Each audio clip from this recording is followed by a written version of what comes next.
네, 기다려주셔서 감사합니다. 여러분이 너무나 좋아하시고 또 많은 존경을 받는 분이죠. 네, 이영훈 교수님 모시겠습니다. 안녕하세요. 예, 안녕하십니까. 네, 예. 아이고, 네, 학당은 별일 없죠? 예, 별일이 없습니다. 예, 여러분이 도와주셔서 네. 저 그럭저럭 잘 운영하고 있습니다.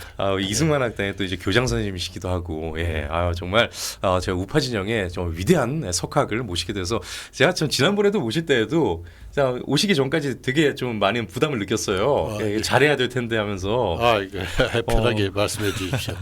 이번에도 정말 책을 읽으면서 정말 많은 것을 이제 많은 공부가 됐는데 반일 종족의 역사 내란이에요. 예. 그러니까 반일 종족의 세 번째 시리즈가 되죠.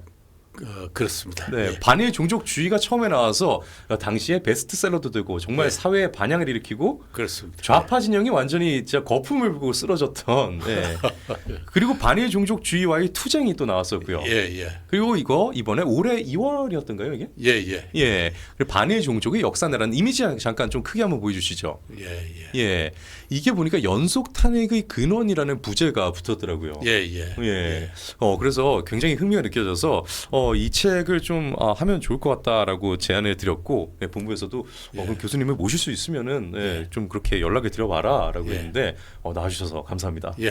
아이고, 네. 시청자분들이 너무나 좋아하시거든요. 뉴델리 시청자분들께 한번 인사 한번 부탁드려도 될까요? 예. 시청자 여러분 안녕하십니까. 우리 한국의 자유민주주의가 지금 상당한 혼란 속에서 위기를 맞고 있다고 생각합니다. 자유민주주의의 대척점에 있는 것이 민중주의와 민족주의라고 생각하는데 이 민족주의란 말은 여러 가지로 의미가 불투명하고 해서 저는 종족주의란 말로 바꾸어 쓰고 있습니다.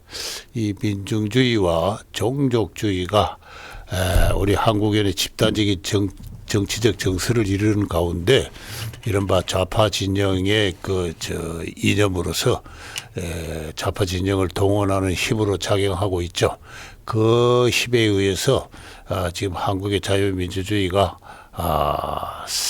자유 이념에 입각한 정치 질서가 상당한 도전을 받고 있다. 그래서 위기적 상황에 있다. 저는 그렇게 생각합니다. 이 뉴데일리 방송이 바로 그러한 점을 직시하면서 우리 우파 자유시민들을 올바른 방향으로 이끌어 주시기를 바라면서 오늘 이 자리에 나왔습니다. 아유, 감사합니다. 예. 저는 사실 그 책을 읽기 전에도 아무래도 제가 이제 좀 나이도 좀 이제 젊고 공부도 부족하다 보니까 좀 어려울 거다 생각했는데 그래도 굉장히 좀 이해가 쉽도록 이렇게 써주셨어요. 그래서 읽는데 사실 그렇게 크게 부담은 느끼지 못했는데 뭐랄까요, 몰랐던 사실을 좀 많이 알게 됩니다. 그리고 관련해 가지고 좀 몇 가지 질문을 좀 드려볼게요. 편하게 해주십시오. 일단 지난 정부에서 있었던 김문수 고용노동부 장관 이 청문회를 앞두고 그때 인사청문회에서 큰 논란이 있었습니다. 근데 그때의 그 논란이 바로 이 책의 이 출간 계기가 된다고 합니다. 일제시대 조선인의 국적은 어디냐, 그때 그 논란이 굉장히 컸잖아요. 그런데 국적 논란이 이 당시에 일제시대의 국적 논란이 이 책의 부제이기도 한 연속 탄핵의 근원이다라고까지 파헤치는 데까지 이어지게 된 그 과정이 굉장히 궁금합니다. 이 책을 편집하게 된 동기는 김문수 고용노동부 장관 청문회 때 그 국적 논란이 있었습니다. 근데 그게 바로 역사 문제고 해서 이 문제를 바로 잡아야 되겠다. 저 말도 안 되는 어떤 논쟁이 국회에서 벌어지고 있다. 그렇게 해서 책을 편집하고 마무리할 즈음에 윤석열 대통령의 계엄과 뒤이은 탄핵 이런 정변이 이제 발생을 했습니다. 그래서 부제를 연속 탄핵의 근원이라고 붙여서 그 반일 종족주의가 종족주의적 저열한 정치 정서가 연속 탄핵의 근원이다, 이제 그런 뜻입니다. 그래서 돌이켜 보면은 이 국정 논쟁은 말이 안 되는 논쟁입니다. 그게 아무것도 역사에 대해서 연구한 적도 없고 전부적인 훈련을 받은 적도 없는 이 정치인들이 국회에서 지금 그 논쟁을 하고 있습니다. 그러니 말입니다. 학계는 조용합니다. 학계를 갖고 그 문제를 논쟁할 사람은 아무도 없습니다.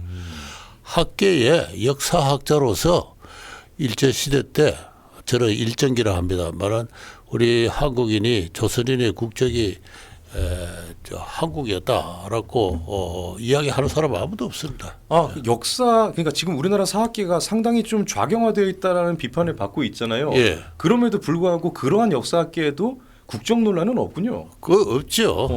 그 문제를 연구한 사람이 한 두세 명이 있는데 예. 그 사람들이 다 일제에 강제 병합됨으로써 일본의 국적을 강요받았다. 그렇게 예. 이야기하는 거예요. 그래서 해외 여행을 한다든가 신원 증명을 하게 될 때 네. 일본인이 제페니스다. 예. 일본인이다라는 신원을 증명하는 여권이나 신분 증명서를 갖고 취직도 하고 해외 여행도 하고 했죠. 그저 뭐 변함이 없는 사실입니다. 네. 예. 그걸 갖고 논쟁을 한다는 것은 예. 사실 뭐 국적과는 별도로 우리의 민족 정체성은 한국인이었다. 그 말이 되죠. 그렇죠. 민족적 정체성 정도로 얘기해야 일제의 억압이 예. 비록 국적을 강압적으로 부여받았지만 민족적 정체성은 살아 있었다. 그 말이 되는 말이지만은 국적이라는 건 하나의 법제도 제도 차원의 문제입니다. 그 점에서 대한제국의 국적은 그대로 유지되고 있었다. 그거 이야기하고 싶은 거 아니에요? 예, 그런 말이 안 되죠. 바보스러운 논쟁을 정치권이 벌이는 걸 보고 제가 이것도 책을 하나 만들어야 되겠다. 그렇게 생각했던 겁니다. 예. 그렇군요. 아유 감사합니다. 바보들의 행진이죠. 바보들의 예. 행진이죠. 예. 저는 이제 정작 사학계에서는 조용했다는 게 굉장히 좀 신기합니다. 첫 장을 펼치면은 이게 좀 재밌어요, 여러분. 형식이 좀 재밌습니다. 내란의 근원이 첫 장의 제목입니다. 근데 김대중 전 대통령에게 쓰는 편지로 시작을 해요. 편지입니다. 편지로 시작해요. 시작을 김대중으로 여셨어요. 그 이유가 있나요? 사실은 처음부터 기획한 건 아닌데 예. 그러다 보니까 자연적 그 편집이 그런 방향으로 돌아갔는데 네. 우리 한국의 집 자유민주주의를 위기에 빠뜨리는 큰 국민적 정서, 역사의식이 있다. 그게 네. 그게 이제 종족주의다. 제가 그런 이야기를 했습니다. 네. 또는 민중주의다. 네. 이 두 개를 한국의 정치가로서 이 두 개를 좌파 진영의 좌파 정치 세력의 이데올로기로 정립한 사람은 누구냐? 그게 바로 김대중입니다. 그래서 저는 1948년 대한민국 성립 이후 지금까지 77년간 위대한 정치가를 꼽으라면은 이승만, 네. 박정희, 그리고 김대중 이 세 사람입니다. 이승만은 참 없던 나라를 만들었죠. 네. 그러나 그 나라는 아직 오장육부가 채워지지 않은 껍데기 골만의 나라입니다. 그 오장육부를 채우고 나라다운 나라로 이렇게 만든 것은 박정희 대통령이죠. 이 두 분은 반공 정신에 입각해서 국민의 정신을 결합시켜 가지고 바로 국민의 그 적극적인 참여를 유도하면서 이제 크게 말해서 88년까지 한 40년간 나라를 나라다워 만들어 중진국 수준으로 올려놓는 큰 어떤 위협을 이뤘다면은 김대중 대통령은 60년대 후반부터 정치가로서 입신해서 그가 2000년대 은퇴할 때까지 약 한 40년간 이 박정희 이승만의 정치에 저항을 하면서 이 민중주의와 종족주의를 들고 나왔습니다. 그리고 이것이 역사의 정의다라고 이야기를 함으로써 치열하게 그걸 다툼으로써 결국 승리했죠. 그렇게 해서 이 대한민국의 국가 정체성을 해체시키는 역할을 했습니다. 국가 정체성을 해체하는 것도 그 아무나 할 수 있는 일도 아니고 저는 나름대로 역량이 있는 사람이다. 제가 김대중 대통령의 남긴 많은 글이 있습니다.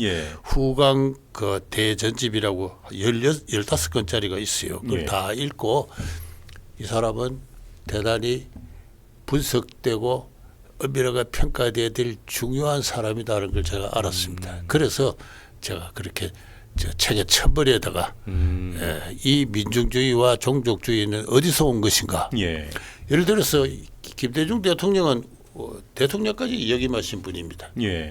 근데 뭐라고 말씀하는지 아세요? 이승만, 박정희, 전두환, 노태우로 이어지는 역대 정부는 친일 정부였다. 그렇게 이야기를 합니다. 전임 대통령을 완전히 반민족적인 친일, 우리나라 역사 자체를 완전히 그냥 매도를 해버린 거죠. 예. 제가 알기로는 정치가로서 그렇게 공개적으로 이야기한 사람은 김대중 대통령이 처음입니다. 이후에 이제 문재인 네. 그 이후로는 거의 개판으로 그게 입버릇처럼 돼 있습니다만 네. 그 말거리를 공개적으로 연 사람은 김대중. 그러니까 뭔가 좀 그 시작을 만들어내는데 큰 역할을 한 그렇죠. 그러니까 대단한 건 인정한다 이 얘기시군요. 그 사람 그분은 대단한 지성과 네. 그리고 수사 네. 그리고 연설의 네. 능력을 갖는 굉장히 지적으로 탁월한 사람입니다. 저는 제 책에서 네. 복화술사다. 한 입으로 두 가지를 동시에 이야기할 수 있는 위대한 수사 언변가다. 우리는 자유민주주의를 추구합니다. 그러나 동시에 대중민주주의를 해야 됩니다. 그런다고. 이 두 개가 다르거든요. 네. 우리는 자유민주주의를 추구하지만은 전봉준의 동학 정신을 우리가 따라야 됩니다. 이야기한다. 그래서 항상 자유민주주의를 내세우면서 자기를 일단 방어막을 한 네. 다음에 하고 싶은 이야기를 해요. 그러면은 연설을 듣는 사람은 뒤편의 이야기를 듣습니다. 야, 이게 혹하는구나. 이게. 그렇죠.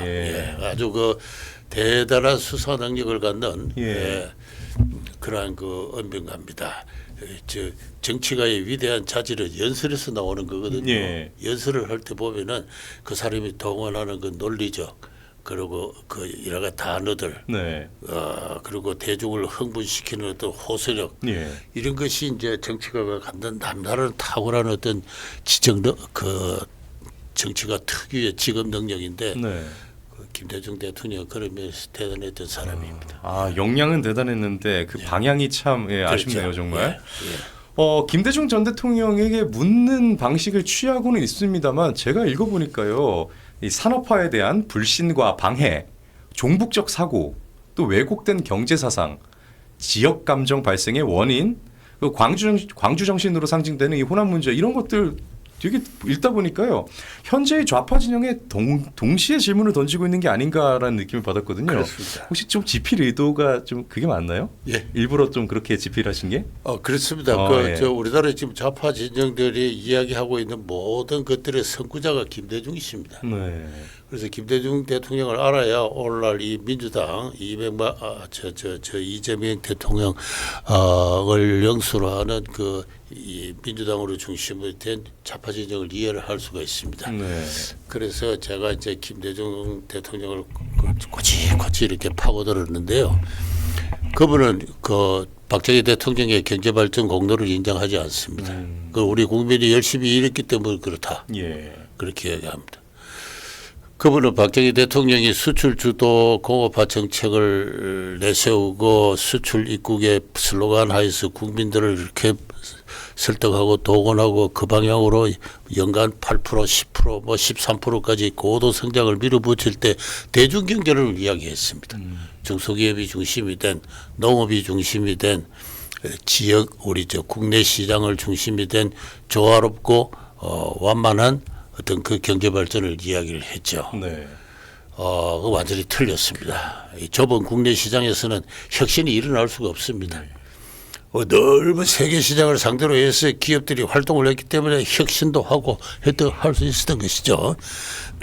바로 어떻게 지나고 보면은 박정희 대통령은 경제학이 이야기하는 지극히 상식적인 길을 밟았다고 한다면은 김대중 대통령은 그야말로 비주류의 제3세계에 초라한 어떤 그런 지성 수준의 경제 정책을 내걸었는데 그 과오를 인정하지 않습니다.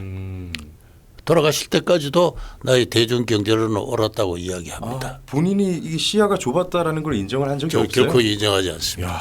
경제가 이렇게 발전된 거는 국민이 잘해서 그렇다. 제가 그 점을 김대중 대통령 자서전을 읽고 상당히 실망을 했습니다. 자서전이란 거는 돌아가실 나이가 된 사람들이 자기 인생을 회고하면서 후세에 남기는 교훈이잖아요. 인간은 신이 아닙니다. 많은 과오를 저질러요. 그 과오를 솔직하게 인정을 할 때 후세에 큰 교훈이 되고 본인 스스로도 한 단계 더 높은 고상한 어떤 인간으로서 자기 생을 마감하는 겁니다. 그러나 이분은 끝까지 자기 과오를 인정하지 않아요. 그러면 예. 김대중의 자서전에 김대중은 완전 무결한 사람처럼 나와요? 자기 과오를 한 번도 인정하지 않습니다. 이 말하자면 북한에다가 예. 저 현금을 지원했지 않습니까? 예. 그게 북한의 핵 개발 작업으로 들어갔다 했는데 예. 이분은 북한은 핵을 개발할 의사도 없고 능력도 없다. 북한 핵에 대해서는 내가 책임진다. 이렇게 이야기를 했습니다. 그런데 네. 그렇게 말하고 나서 6년 뒤에 북한이 핵실험을 했을 때 북한이 핵실험을 한 것은 미국의 극우 세력 때문이다. 이렇게 이야기했어요. 예. 또 딴 쪽으로 빠져나가. 예. 그래서 제가 김대중 대통령이라 보니 어떤 분인가 하는 그 생각을 우리 국민이 좀 알아야 되겠다. 예. 그런 생각하면서 무엇보다 그분이 남긴 큰 어떤 업적이랄까, 예. 과오랄까, 이 역사에 지울 수 없는 어떤 큰 것은 지역 감정을 정치적으로 동원했다는 겁니다. 박정희 대통령의 경제 정책을 비판을 하면서 예. 경부고속도로를 뚫으니까 네. 이것은 호남 차별 정책이다. 예. 이렇게 이야기합니다. 울산공업단지를 건설하니까 호남 말살 정책이다. 이렇게. 총독부가 조선인을 말살했는 것보다 더한 말살 정책이다. 이렇게까지 이야기했어요. 그렇게까지. 예. 예. 그러면서 그것을 전봉준의 동학정신, 민중정신과 결합시킵니다. 그래서 호남인들을 흥기하게 만들었죠. 예. 우리는 역사적으로 차별받아 왔고 이 차별받아온 호남에서 위대한 동학농민혁명이 일어났고 그것이 지금 영남 정권 지배하에서 다시 호남인의 차별을 받을 때 우리 호남인들은 차별받는 민중으로서 민주주의의 혁명 주체로서 우리가 단결해야 된다 하는 그런 이야기를 끊임없이 김대중 씨는 자기 정치적 성장 과정에서 이야기를 했고 또 호남인들이 점점 그쪽으로 결집을 해서 호남을 자기의 정치적 아성으로 만들었습니다. 예. 그 단계에 가서는 누구도 김대중 씨를 타치를 할 수 없는 하나의 이제 지역의 영주로 네. 그 영주를 치면은 내란이 발생할 정도로 그런 정도로 호남을 자기의 아성으로 만들었죠. 이거는 참 앞으로 김대중 씨가 두고두고 비판을 받을 그렇네요. 그리고 우리 한국의 민주주의를 위해서는 전라도, 광주, 호남이 스스로가 그로부터 해방되지 않으면 안 될 하나의 역사적 큰 업보입니다. 장애입니다. 그래서 제가 그 점을 솔직하게 지적을 했죠. 그 지역 감정이라는 게 사실은 그러니까 지금 보면은 우리나라가 이제 문재인 정권부터는 아예 이게 사회 문제가 돼버렸는데 이 갈라치기 문제요. 예. 예. 그런데 그 갈라치기 시초가 결국 지역 감정이고, 예. 근데 이게 그 처음 생긴 시점이 바로 그때라는 얘기죠. 67년부터입니다. 그러니까 제가 이제 예. 얘기로 이제 책으로 봐서 알기도 하지만 뭐 얘기로 듣기로도 이승만 대통령 때는 당연히 이 호남에서 이제 대통령에 대한 이제 지지율이 높았고, 그렇죠. 박정희 대통령 때도 예, 호남에 예. 대한 지지율이 상당히 꽤 높았다고 하더라고요.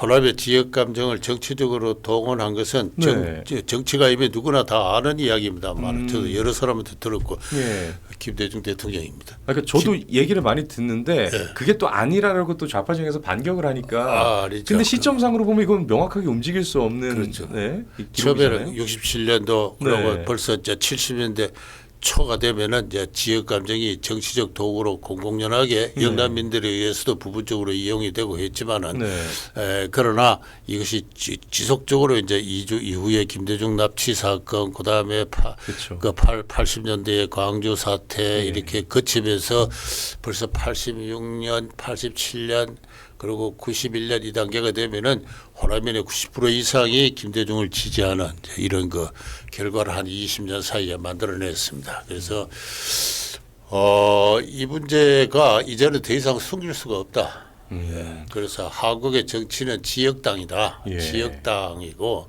지역당이 중심이 된 당정을 하고 있다. 이거를 이제 공론을 삼아야 됩니다. 그래서 호남을 이 지역 감정으로부터 해방해야 된다. 네. 호남을 차별하자는 이야기는 아닙니다. 호남인들이 자유 시민으로부터 네. 광주 시민이 그 표현이 맞네요. 억압하고 있는 민중주의, 종족주의로부터 광주를 해방시켜야 됩니다. 예, 그런 차원에서 공론을 화해야 된다. 저는 그래 생각하고 있습니다. 예. 그래서 이 호남이라는 지역을 지역 감정으로 만드는 것도 쉬운 일은 아니었을 텐데 그 정도의 영향을 가진 사람도 김대중 정도밖에는 없을 거고 그렇습니다. 그렇네요, 정말. 이 반일 감정의 원인도 이제 같이 분석을 하셨어요. 그런데 반일 감정의 원인을 우리 민족이 가지고 있는 이 누대의 원수라는 정신사로 표현하셨습니다. 이 누대 이제 쌓였다는 얘기죠. 누적된 대의 원수.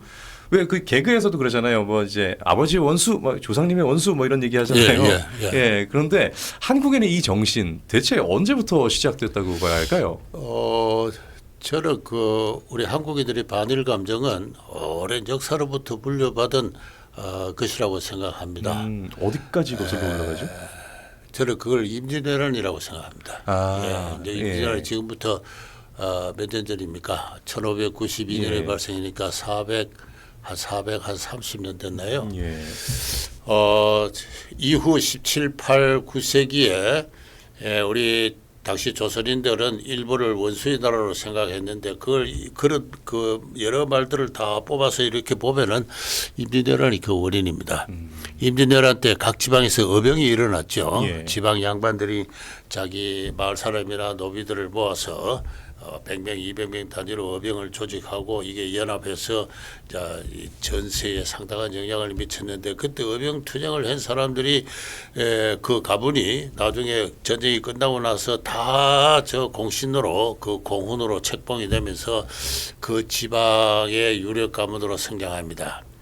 경상도에서 유력한 향반 가문들이 이렇게 생겨나는 그 내력을 보면은 대개 임진왜란과 병자호란의 어병과 관련되어 있는 게 많아요.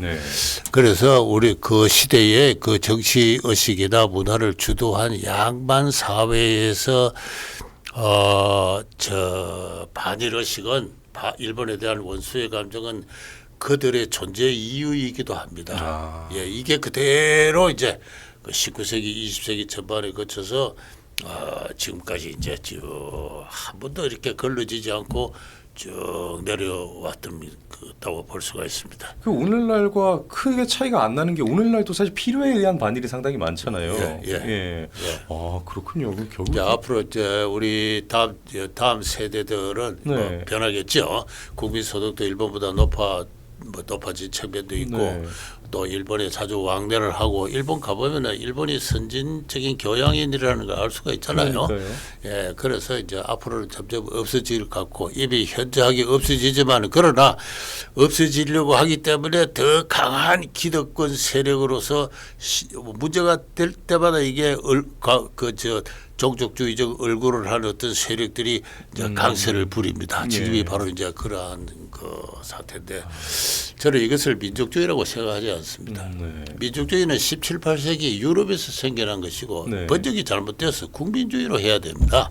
내셔널리즘, 내이션이 국민 아닙니까? 그러게요.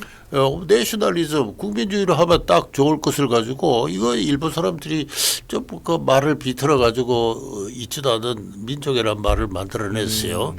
그게 이제 이렇게 중국, 조선, 우리 퍼지면서 민족주의 하면은 일본 민족주의, 중국 민족주의, 서양의 영국 민족주의 다 똑같은 걸로 생각해요. 그러나 서양의 내셔널리즘하고 우리가 지금 이야기하고 있는 민족주의하고는 성질이 다릅니다. 많이 다르고 저는 그래서 아예 민족이라는 말 자체가 번역상에 많은 문제가 있고 혼란 있고 환상을 일으키니까 국민주의로 해야 된다. 이제 이런 생각하고 그래서 그러면 북한하고는 같은 국민이 아니잖아요. 그러니까요. 명확해지네요. 그런데 북한하고 같은 건 뭐예요?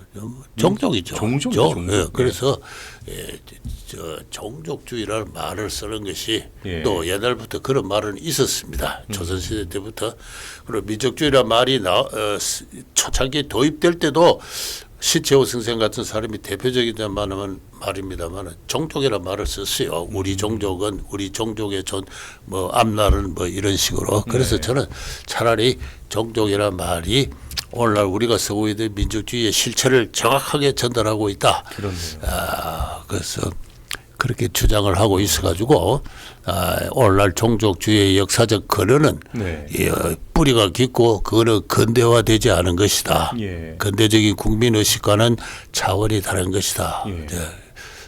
그 이야기를 하고 싶은데 바로 그 전통적인 어떤 그 종족주의적 감정을 지역 감정과 결합시켜 가지고 네. 그것을 하나의 정치 이데올로기로 성공한 사람이 바로 김대중 대통령이에요. 가뜩이나 그러니까 사회 곳곳에 뭉치면 화학적으로 위험해질 만한 요소들은 계속 있어 왔군요, 우리 그렇죠. 사회에. 예, 있어 왔습니다. 근데 이제 그것을 이제 끔찍한 화학자 김대중이라는 사람이 등장해서 예. 그 능력은 대단하긴 했네요, 정말. 한 지역을 통으로 김대중 그렇게. 대통령은 상당히 탁월한 예. 탁월한 어떤 그 정치가였습니다. 그렇네요, 정말. 탁월하게 대한민국의 자유민주적 질서를 해체했다고 볼 수 있습니다. 예. 교수님께서 누구보다 인정을 하시면서도 누구보다 날카롭게 비판을. 보통 사람이 할 수 있는 일이 아니라 해서 저는 제 편지에서 네. 상당히 훌륭하신 분이다. 네. 뭐 훌륭하다기보다 대단하다. 대단한 분이다라는 네. 걸 누차 강조를 예, 했습니다. 그렇더라고요. 예. 그냥 읽으면서도 좀 재밌었습니다. 사실은 책이 두꺼워서 예. 시작할 때 부담이 됐는데 예. 편지 형식이니까 생각보다 쉽게 이렇게 넘어가더라고요. 좀 많이 읽어봐 주시고 예. 오늘날 우리 문제의 근원이 어디가 있는지 네. 이거를 좀 파헤쳐 주시면 감사하겠습니다. 아유, 그렇게 하겠습니다. 더욱더 잘 여러분도 잘 알려주시기 바랍니다. 그렇다면 만약에 이 좌우 진영이 지금 선거가 결과가 나왔는데도 불구하고 어느 정도 뭐 승자에 대한 뭐 패자의 승복이나 이런 개념이 없잖아요 지금.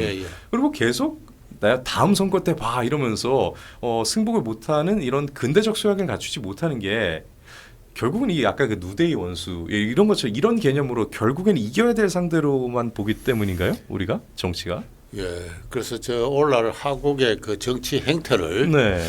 어떻게 볼 것인가는 참 정치학자들의 과제지만 네. 정치학자들 가운데 조선시대를 잘 아는 사람이 없습니다.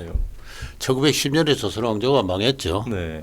1948년에 대한민국이 있었습니다. 38년. 그 조선시대에 태어난 사람이 48년 새로운 나라의 정치 주역이었어요. 역사적으로 거의 연결이 되고 있습니다. 38년 동안 큰 변화가 있을 수가 없어요. 예. 그래서 저는 한국의 정치는 조선 왕조의 정치의 연속선상에 서 있다. 그럼 조선 왕조의 정치란 건 뭐냐? 당정이잖아요. 네. 당정이 뭐 국방 정책을 어떻게 할 거냐, 산업 정책을 어떻게 할 거냐, 뭐 빈민 복지 정책을 어떻게 하느냐 그런 것 갖고 당정을 하지 않았습니다.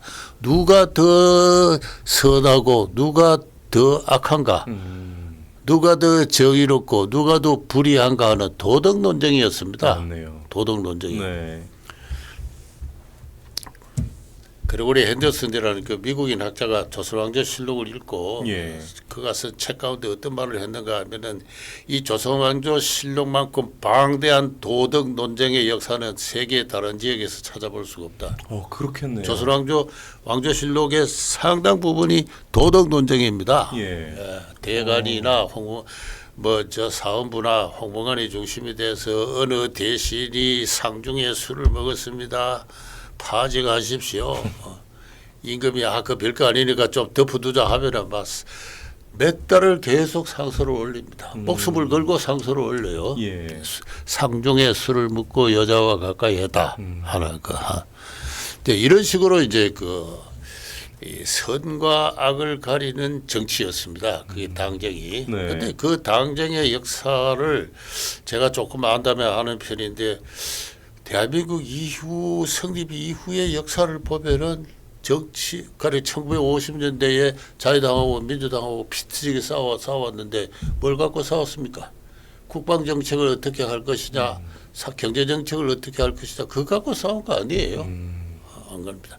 책임 정치, 책임 정치라는 백성이 가난한데 책임을 지라. 공무원이 부정부패를 하니까 책임을 지라. 여전히 그 왕조 때 분위기가 그대로 가네요. 그렇습니다. 지금도 마찬가지예요. 박근혜 대통령이 왜 탄핵됐습니까? 맞네요. 세월호 때 그 왜 못 구했나 그러잖아요.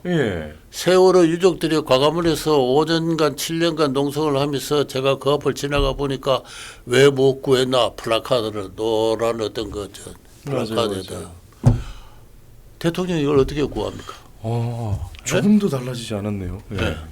그래서 저는 그 세월호 사태를 보면서 1950년대 우리의 저 선조들, 우리의 저한테는 할아버지 세대가 되는 사람들이 이승만 대통령을 비판하면서 책임 정치를 이야기한거나 70년 뒤에 세월호 유족들이 박근혜 대통령을 보고 왜 못 구한다 하는거나 조선 왕조 시절에 그 어느 대신이 상중에 술을 먹고 여자를 가까이 했다는 것으로부터 악한 놈이다 하고 비판받는 거나 다 똑같다고 생각합니다. 그래서 우리 한국의 정치는 이제 제가 지금 쓰고 있는 책의 이제 주요한 그 방법론을 제가 요새 모색하고 있는 중인데 도덕 논쟁을 일삼는 그러한 걸 특징으로 합니다. 여기서는 패배를 인정하지 않습니다. 왜? 악한 사람한테 패배를 했으니까 결코 인정하지 않죠.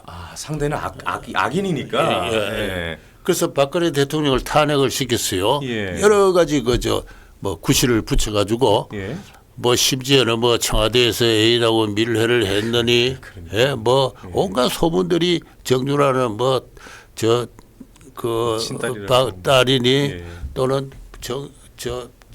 최수원 씨와 박근혜 대통령의 경제 공동체니 이거는 검찰이 만들어낸 또 거짓말이에요. 또 이재용과 박근혜는 결탁을 해서 삼성 기업 승계를 도와줬느니 뭐 그 모든 것이 지금 10년이 지났는데 다 사실이 아니라는 게 밝혀졌지 않습니까? 최근에 삼성의 그 이재용 씨는 내부를 줬다. 기업 승계를 위해서 박근혜 대통령에게 미르재단에 출연한 것이 뇌물이다니까 그게 무죄로 판결됐어요. 그 박근혜 대통령을 탄핵시킨 형사적인 어떤 이유를 우리 알 수가 없어요. 이후에 재판받는 과정에서 엉뚱하게 제목을 하나 끌어와서 안기부 예산을 유용했다. 제가 알기로는 그것밖에 없어요. 그럴 때도 30년, 40년 형을 때렸잖아요. 그러니까요. 한국의 검찰이나 재판관이라는 것도 저는 근대화된 사람이라고 생각하지 않습니다. 지금 불과 10몇 년 전에 있었던 그 사건을 두고 한국의 검찰이나 재판부가 반성한다는 이야기를 제가 들어본 적이 없고 최서원 씨는 대통령 연설문을 고쳤다. 그 연설문을 고치는 게 뭐 어때요? 누구한테도 돌려볼 수도 고쳐받을 수도 있는 거고 실제로 고쳤다 한들 고쳤다 한들 그게 무슨 죄가 되느냐? 그게 왜 국정농단이 되는 거냐 말이죠. 그 미르재단이라는 그 문화재단을 만들어서 그 자금을 유용한 것도 아닌데 거기에 뭐 좀 관여했다는 게 그게 왜 국정농단이냐? 지금 아직도 그분은 감옥에 있어요. 그래서 한국의 정치는 선악 논쟁에 휘말려서 위선의 껍데기 속에 아직도 깊숙하게 파묻혀 있습니다. 그래서 이러한 그 정치 현실을 그 행태를 분석하는 틀을 저는 이제 그 도덕 논쟁 그리고 그 종족주의에서 찾는 겁니다. 종족은 일본과의 종족적 대립뿐만 아니라 국내적으로는 선한 종족과 나쁜 종족이 있어가지고 서로 치열한 정치적 대립을 하고 있는 것이죠. 윤석열 대통령이 대통령이 당선되고 나서 2년 동안 야당은 뭐 야당 세력은 한 80여 회 탄핵 집회를 했지 않습니까? 맞습니다. 그 집요한 공세를 윤석열 대통령은 매우 어리석게도 개업이란 방식으로 대응을 해서 결국 실패를 해서 지금 똑같이 지금 내란으로 몰려 있습니다. 그 뭐 때문에 그걸 했는지를 그걸 내란이라고까지 이렇게 그 격상할 사건은 아니고 하나의 무리한 정변으로 해서 실패를 했는데 그러면 이제 어느 수준에서 이런 마무리를 해야 되죠. 그러나 집요하게 보복을 합니다. 내란 사형 아니면 무기징역의 제목으로 사람을 얽어넣고 있죠. 사실은 종족주의적 정쟁이라는 건 상당히 잔인합니다. 잔인하고 4.19 이후에 건국 대통령을 지금까지 이렇게 악인으로 비하시키고 있는 게 한국 정치의 잔인한 면이죠. 그 우리가 청산해야 될 아주 그 좋지 못한 하나의 정신 문화입니다. 그래서 제가 그런 것을 종합적으로 이 책에다 담았다 그렇게 이야기할 수 있습니다. 우리 종족 특성 자체는 잔인성이 분명히 있네요. 그 선악 논쟁이니까. 그러니까요. 중세에는 선악 논쟁을 해서 패배한 사람은 맞네요. 마녀 사냥을 하지 않습니까? 필연적으로 잔인해질 수밖에 없군요. 당장이 되면 유배를 가서 사형을 받고 죽습니다. 그러니까요. 맞습니다. 그 이승만 대통령 얘기가 나와서 말씀인데요. 그 건국 대통령인 이승만 대통령도 상당한 반일주의자로 알려져 있잖아요. 아, 예. 이분이 서학을 배우셔서 이제 미국에서 유학하시고 또 근대인으로서 근대 국가를 만드신 분인데 예. 이런 분도 어쩔 수 없는 일인가 이런 생각이 들더라고요. 그 이승만의 반일은 과연 어떤가? 동시에 김구는 종족주의가 맞죠? 예, 예. 이 예. 김구의 종족주의와 이승만의 반일은 어떻게 좀 다른가요? 제가 이 책에서도 김구에 대해서도 좀 네. 썼는데요. 김구란 분은 그 정신 세계가 근대화된 사람이 아닙니다. 근대 학문을 받아본 적이 없어요. 네. 뭐 유교, 불교 그런 정도의 그 10대 시절에 서당을 다니고 절에서 수학을 하는 그런 수준이고 이 우리를 근본적으로 일제를 통해서 우리를 식민지로 만든 이 큰 세계사의 변혁이 제국주의 아닙니까? 예. 그 서양 근대 문명의 힘이거든요. 이 서양 근대 문명이 무엇인가에 대해서 이해를 하고 있는 사람이 아닙니다. 그래서 저는 그 김구 같은 분을 참 오늘날이 한국에 참 이 정치가 칭송하고 있는 건 받들고 있는 건 참 웃지 못할 넌센스다 그렇게 생각합니다. 그 대신에 강렬한 종족주의자죠. 반일 정신입니다. 구세필보라 그랬어요. 원수는 9세 9세대를 물렸더라도 반드시 갚아야 된다 하는 게 구세필보의 대의입니다. 구세필보의 대의에 입각해서 반일 투쟁을 했죠. 뭐 군대를 조직해서 이렇게 할 수가 없으니까 테러를 했습니다. 테러를 해서 한 두 차례 큰 테러를 일으켜가지고 국민적 영웅이 됐는데 더 이상 그분이 근대 국가를 세울 수 있는 지적 역량이라든가 정신적인 어떤 그 포용력을 가진 그런 분은 아닙니다. 이 이승만하고 비견도 할 수가 없고 하는 분인데 이승만 대통령은 평생 독립운동 50년간 독립운동을 한 사람입니다. 따라서 일본을 비판하고 하는 것은 때로는 사실에 입각하지 않는 선동의 수준을 넘어서 가지고 계속 일본은 악마의 나라다, 악의 나라다라는 걸 평생 그런 식으로 이야기를 해왔어요. 그래야 미국에서 한국 독립운동에 대한 약간의 지지라도 이끌어낼 수 있을 거 아닙니까? 예. 일본은 기독교를 탄압하는 미카토 천황의 제국이다. 네. 전 세계를 정복하고 장차 미국도 정복할 야심을 갖고 있는 그러한 평화의 적이다. 미국의 적이다. 계속 그 이야기를 하고 살아왔기 때문에 반일 감정은 이렇게 체화되어 있는 분입니다. 그 나중에 근대 교육이나 이런 걸 통해서 바뀔 수 없을 만큼 몸에 강렬하게 배어 있는. 물론 그분도 어릴 때부터 반일 정서를 그 자기 조상으로부터 전달받았죠. 네. 일본 사람은 어린애를 잡아서 삶아 먹는다든가 하는 이런 이야기를 어릴 때부터 이제 이렇게 듣고 해서 반일 감정은 조상으로부터 붙은 정서로 쌓여 있는 가운데 50년간 독립운동을 하면서 그것이 그냥 체질화해 있는 분입니다. 안 그러면 독립운동을 할 수가 없죠. 네. 그런 상황이지만은 해방 후 귀국을 해서 6.25 전쟁까지는 일본 정책은 상당히 합리적인 그래서 해방 후 처음 뭡니까 독촉국민회 독립촉성 중앙협의회를 만들 때 수은회관에서 했는데 그때는 공산당 박헌영도 다 참가했습니다. 네. 그때부터 박헌영 씨는 우리가 일제 잔재를 청산해야 된다고 이제 이야기를 했고 이승만은 거기에 대해서 제동을 걸었습니다. 우리 입으로 해방된 것도 아니고 우리가 무슨 처단을 하려 해도 경찰력도 군대도 없는데 그거 어떻게 처단해요? 테러를 하자는 이야기인데 그거 안 되잖아요. 네.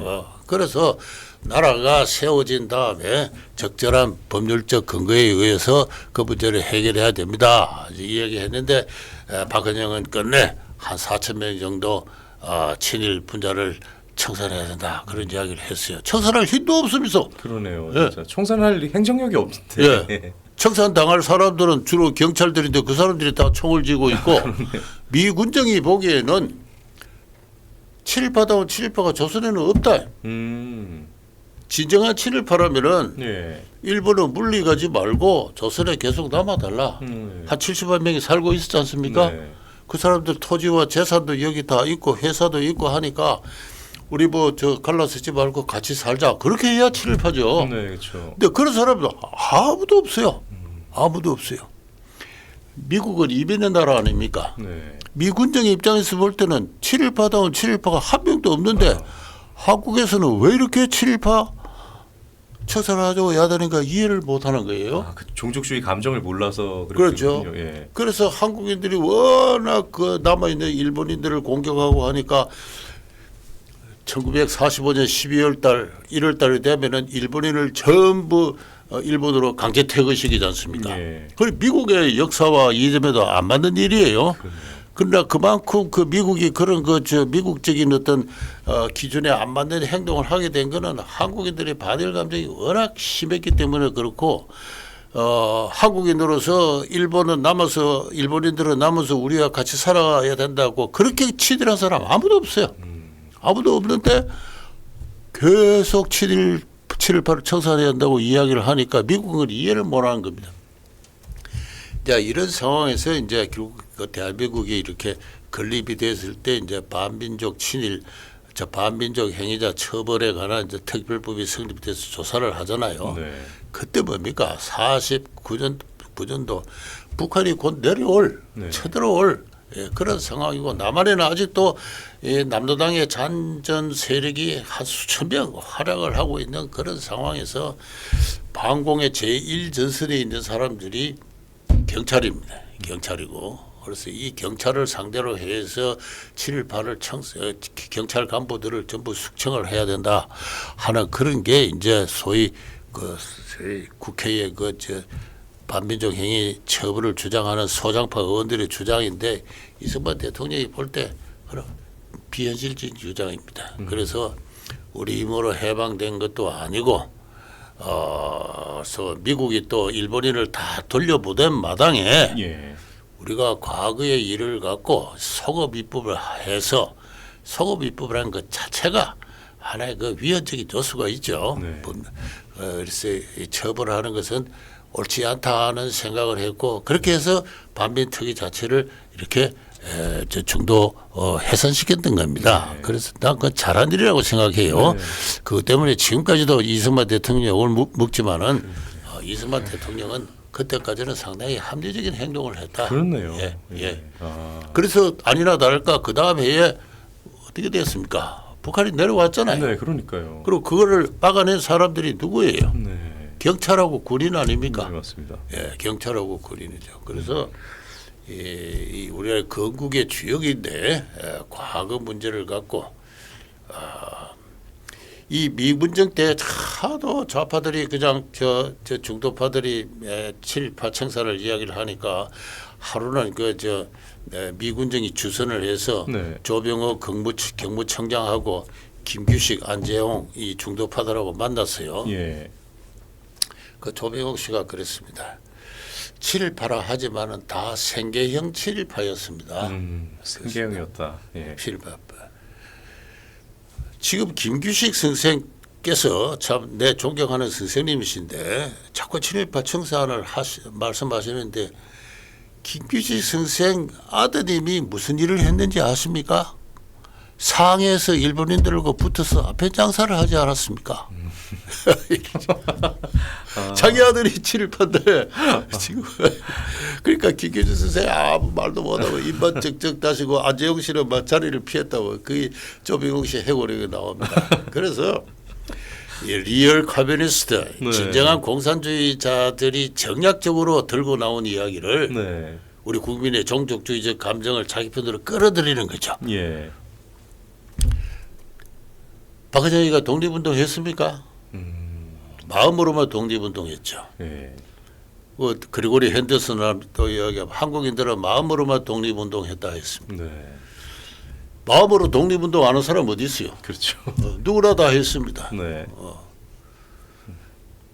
마음으로 독립운동한 것을 진짜 독립운동한 걸로 생각하고 그리고 그 일본과 협력한 사람들을 친일파로 모으는 이 한국인들이 이중적인 어떤 그 잣대 자기 아들이 친일파인데도 친일파 청산을 이야기하는 그러한 모순 소원을 지금도 안고 있는 겁니다. 지금도 여전히 예. 똑같은 예. 것 같아요. 조금도 예. 달라지지 않은 것 같습니다. 예. 아, 네. 책에서 설명하신 대로 좌파 진영은 1919, 그러니까 1919년 뭐 건국 주장을 하면서도 정작 4월 11일이 이제 그렇게 따지면 건국 일이 돼야 되는 거잖아요. 예, 예. 그 4월 11일 건국일 지정에 대해서 주장은 또 안 하고 있어요. 48년 건국을 부정하기 위해 고안된 회방일 뿐이다라고 표현을 그렇습니다. 하셨어요. 예. 예. 예. 좌파들에게 대한민국의 출발선이 48년이면 안 되고 19년이면 괜찮은 그 이유는 무엇입니까? 그 얼마 전에 정청래라는 사람이 맞아요. 예, 최근에. 1919년서를 부정하면은 뭐 예. 내란 세력이라고 그랬잖아요. 내란 세력이네요. 예. 그럼 제가 정청래 씨에 묻겠습니다. 1919년 몇 월 며칠이에요? 예? 몇 월 며칠이냐고? 아 이거 괜히 미리 얘기했네. 이거 이 방송 보면 알 거 아니에요? 그 제가 그 1919년을 지배하게 주장하는 사람이 저 이종찬 씨라고 나이 많은 야. 사람이 있는데 이 사람이 역사학자도 아니에요. 예. 그 사람을 내가 앞에 앉아면은 1919년 몇 월 며칠입니까? 내가 묻고 싶어요. 그 정도까지 이야기해야 될 거 아니에요. 네, 그렇네요. 3.1절입니까? 문재인 대통령이 3.1절을 건국 100주년으로 2019년 3.1절을 건국 100주년으로 삼으려고 맞아요. 했어요. 그렇죠. 해서 그냥 근데 어떻게 됐어요? 북한으로부터 욕만 실컷 얻어먹고 그 때문에 특별 예산 마련해서 위원회까지 가동했는데 역사학계가 동의를 하지 않았습니다. 네. 그럼 3.1절이 아니면 언제예요? 4월 11일 상해에서 한 200명 정도의 한국인들이 모여서 한 거 그거는 나중에 안창호 선생이 다 그걸 해체하고 9월 10일인가로 통합 임시정부를 만들었어요. 네. 임시정부가 한 4개 정도 생겼는데 예. 이거를 다 통합해서 9월 달에 상해에서 만든 게 진정한 의미의 그 통합 임시정부의 출발입니다. 네. 근데 4월 10일인가 9월 달인가 이것도 논쟁이 있어요. 그럼 둘 중에 어느 것이냐? 거기까지 이야기를 해야 되죠. 적어도 1948년 건국설을 이야기를 한 사람을 역사 내란자로 본다면은 네. 반동분자로 몰라면은 학설을 정립해서 이야기를 해야 될 거 아니에요. 적어도 1919년 몇 월 며칠에 대한민국이 성립했다. 네. 그 정도도 이야기할 능력도 없고 문제의식도 없는 사람들이 입으로만 그렇네요. 근데 그런 거 보면 너무나 참 가련해요. 네. 또 그 가련한 정치적 은사에 또 국민이 또 갈라져 있으니까 네. 그래서 이러한 지적 수준 정치 행태를 갖고 이 나라는 한번 큰 희생을 치를 것이다. 언젠가 희생을 지금도 희생을 치르는 중이진 않을까요? 어쩌면? 그렇죠. 지금 그때 이렇게 뭐 계속. 이제 네. 그렇죠. 지금도 희생을 치르고 있죠. 네. 예, 뭐 이제 앞으로 이 정권 동안 좀 많은 희생을 치를 겁니다. 이 정권의 주체들은 네. 정청래도 이재명 대통령도 다 마찬가지입니다. 근대 문명의 본질을 이해를 못하고 있는 사람. 그런 교육을 받은 사람이 아니에요. 네. 이재명 씨가 어떤 사람입니까? 뭐 중고등학교를 왜 못 다는지 제가 이해를 못 하겠어요. 우리 그 당시 뭐 60년대 70년대 중고등학교를 못 다닐 정도 특이한 사정인데 검정고시 봐서 대학 들어와 가지고는 곧바로 중앙대학에서 제공하는 고시학원에 그 기숙사에 들어가서 고시 공부만 한 사람 아닙니까? 네. 역사, 철학, 문학 등에 있어서 근대 문명에 대해서 심층적으로 책을 읽고 교육을 받고 생각을 한 그러한 그 경험이 있는 사람이 아니에요. 아, 그렇네요. 예. 그런 예. 사람이 습관적으로 민중주의, 종족주의를 이제 이야기를 해온 겁니다. 그래서 그 국민이 선택을 한 거니까 국민이 대가를 치러야죠. 네. 앞으로 상당한 기간 동안 이 나라 정치와 정치는 혼란스럽고 경제도 많은 희생을 치를 겁니다. 네. 저는 그렇게 생각하고 있고 그렇다고 해서 우리 자유진정이 잘했느냐? 잘한 거 아무것도 없습니다. 이제 국힘당이 좀 제가 볼 때 좀 정신을 차려서 방향을 잡으려고 하는데 예. 저 당이 자기 역사도 없고 이념도 없는 정당이에요. 네. 그 역사와 이념을 먼저 정립을 해야 됩니다. 그래서 그 앞으로 한 10년 동안 국힘당이 정신을 차려서 자유민주의 이념과 역사의 정당으로 거듭나는 길이 저는 우리가 갈 길이고 막 그런 길에 우리 저 뉴델리 방송도 네. 저도 좀 기여를 하면 좋지 않겠나 그렇게 생각하고 있습니다. 아유, 감사합니다. 사실 저 마지막 질문으로 그 말씀을 드리 그 전에 또 그 질문을 드리려 했었어요. 이 책에 이제 에필로그가 맨 마지막에 있는데 예. 네, 교수님 이거 에필로그 시작 페이지가 518페이지더라고요. 아 그래요. 공교롭게도 그래서 518. 거기에서 이제 연속된 탄핵을 정변이라고 표현하셨잖아요. 그래서 결국은 이런 정변은 역사내란을 종식시키지 못한다면 이 반일 종족의 역사내란을 종식시키지 못한다면 앞으로도 계속 일어날 수밖에 없기 때문에 국민의힘 지도부가 이제 아니면 보수 정치권이 어떤 역할을 해야 된다 이렇게 교수님이 주문을 어떻게 하시겠습니까? 이거를 제가 여쭤보려 했었거든요. 저는 그 계속 저 오래전부터 주장을 해왔고 한데 아무도 국힘당 전에는 뭡니까 바로 전이면 미래통합당인가요? 제일 먼저 할 일은 네. 국힘당의 당 학교를 재건하는 겁니다. 네. 그 박근혜 대통령이 해체했는데 천안연수원 당 학교를 재건하고 그리고 당원들을 교육을 시켜가지고 교육 과정을 이수한 사람들에게 그 지방선거나 공천권을 주고 그리고 그 당 학교를 이수하지 못한 사람들에게 대해서는 그 중책을 맡기지 말아야 됩니다. 그리고 당 학교 교육 과정을 초등, 중등, 고급으로 나눠 가지고 아주 저 고급의 어떤 정치 의식을 갖는 어떤 자유민주 혁명가 그룹을 만들어야 됩니다. 그게 지금 해야 될 가장 중요한 일이고 제가 저희 이스마 TV를 통해서 그 이야기를 수차례 많이 했고 그렇죠. 제가 아는 정치가들한테도 그 이야기를 했습니다만은 그 작업을 하려면은 종족주의적 이 장애를 돌파를 해야 됩니다. 돌파를 해야 돼요. 그렇게 할 만한 용기 있는 정치인은 아직 제가 보지를 못했어요. 제가 종족주의 소위 말해서 위안부 문제나 징용군 문제나 독도 문제가 갖는 환상이 있지 않습니까? 그거를 깼어요. 제 나름대로 참 목숨을 걸고 깼는데 아무도 반론을 못합니다. 욕만 하지. 그러나 정치인 가운데 그렇게 이야기할 사람 없어요. 그게 한국 이 초라한 이 국힘당 정치가들의 참 진짜 초라한 초라한. 그래서 제가 김대중 씨를 존경하는 이유는 용기가 있는 사람이잖아요. 맞섰잖아요. 국힘당 정치 가운데 그런 용기 있는 사람을 단 한 명도 제가 보지를 못했어요. 맞습니다. 제가 김문수 제가 아는 사이라서 그 사람한테 많은 기대를 했는데 전혀 그런 용기를 갖고 있는 사람이 아니었어요. 타성적인 생각밖에 못하는 거죠.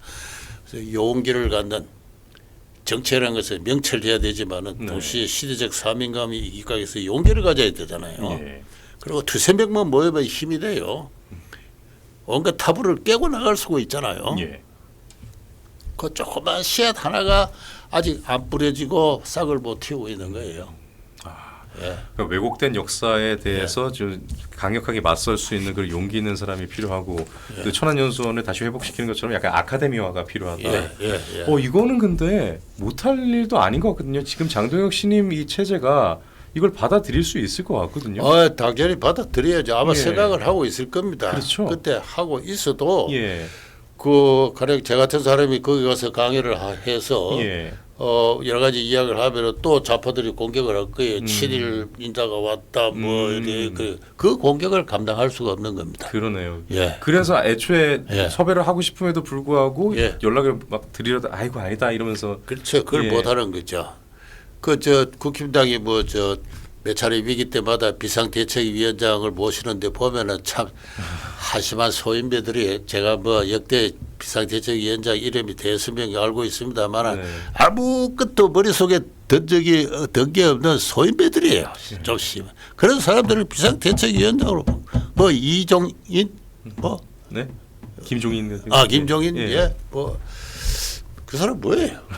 머릿속에 뭐 들어있는 사람이에요. 그래서 그런 식으로밖에 처신을 못하고 앞으로도 그렇게 한다면 저 희망이 없고 결국 이 나라의 자유민주주의적 근대화는 실패할 것이다. 그러나 이번에 그 탄핵 과정에서 젊은 세대들이 네. 우리 저 PD님도 마찬가지입니다만 자유민주의 투사로서 많이 성장을 했으니까 그 사람들을 중심으로 해서 이 종족주의와 민중주의의 껍질을 깨고 국민들을 향해서 역사의 진실을 이야기를 하고 이 역사의 진실은 용기가 있어야 이야기를 합니다. 그리고 일단 역사의 진실을 알게 되면 용기가 또 배가 돼요. 네. 그렇게 해서 국민들한테 정확하게 그 역사적 사실을 이야기를 하면서 10명, 20명, 10,000명 그 옛날 안창호 선생이 그랬습니다. 한 명이 2명 되고 2명이 4명이 되고 10,000명이 되는 데는 오랜 세월이 필요하지 않다 그랬어요. 네. 지금 유튜브도 있고 방송도 있고 해서 한 3, 4년만 집중적으로 노력하게 되면은 국민의 대다수가 자유민주 역사관과 정치 철학에 동의를 할 겁니다. 네. 그런 정신적인 변혁을 우리가 좀 이뤄내야 되겠다. 예. 제가 그 이야기를 마지막으로 하고 싶습니다. 감사합니다. 예. 와 여러분 오늘 정말 저는 여러분 1대1로 강의를 들었습니다. 부러우시죠?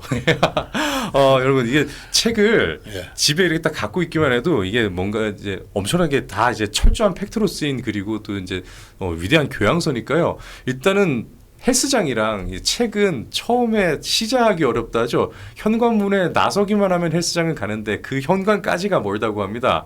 헬스장이 아무리 멀리 떨어져 있어도요. 책도 마찬가지라네요. 책이 두꺼운 게 문제가 아니라 그 책의 첫 장을 넘기는 그 한 장의 무게가 가장 무겁다 하거든요. 그러니까 여러분 지금 이렇게 교수님께서 이야기를 해주셨지만 제가 의도적으로 이 책의 내용이 많이 포함이 안 되게 질문을 드린 것도 있어요. 그러니까 꼭 여러분께서 제가 아까 말씀드렸죠. 책의 두께와 관계없이 시작부터가 편지글로 시작을 하기 때문에 접근이 쉬웠다고. 그러니까 여러분도 부담을 갖지 마시고 우리도 머릿속에 좀 가득 채우고 또 맞서 싸우기 위해서는 용기가 있어야 된다고 하지만 용기 앞서서 뭘 좀 알아야 되잖아요. 그러니까 우리도 이 반의 종족의 역사내란 많은 관심 그리고 주변에 많은 공유를 여러분께 다시 한번 부탁드리겠습니다. 오늘 정말 귀한 시간 내주신 이영호 교수님 정말 뵐 때마다 많이 배웁니다. 아유, 아닙니다. 나중에도 이 책을 많이 좀 사랑해 주시고 네. 좀 많이 선전해 주시면 감사하겠습니다. 지금도 또 하나 이제 새로 이렇게 답을 내고 싶어 하시는 그 집필 중에 있는 또 책도 하나 있으신 것 같고요. 언제쯤 나오실 것 같으세요? 지금 그 한국 근현대사라는 책을 쓰고 있는데요. 네. 이승만이 한편의 주인공이고 뭐 그렇게 합니다만. 그래서 아까 그 제가 말씀드린 그 도덕 정치 그걸 주요 테마로 삼아가지고. 책을 쓰고 있는데 제가 뭐 하는 일이 또 다른 것도 있고 해서 그럼요. 조금 속도가 안 붙습니다만 조만간 나올 겁니다. 조만간에 나오게 되면 또 조만간이 아니라 아마 내년쯤 나올 겁니다. 내년 조만간이죠. 올해 뭐 이미 반 넘게 지나가는데요. 예. 교수님 꼭 모셔가지고 여러분과 또 이렇게 인터뷰를 함께 나누는 시간 준비하도록 할게요. 뭐 그 전에 사실 뵐 수 있으면 더 좋을 텐데. 자 여러분 오늘도 이렇게 많은 분들 시청해 주셔서 감사드리면서요. 오늘 방송 이만 줄이겠습니다. 저희는 내일 이슈 추적으로 다시 돌아올게요. 시청해 주셔서 감사합니다.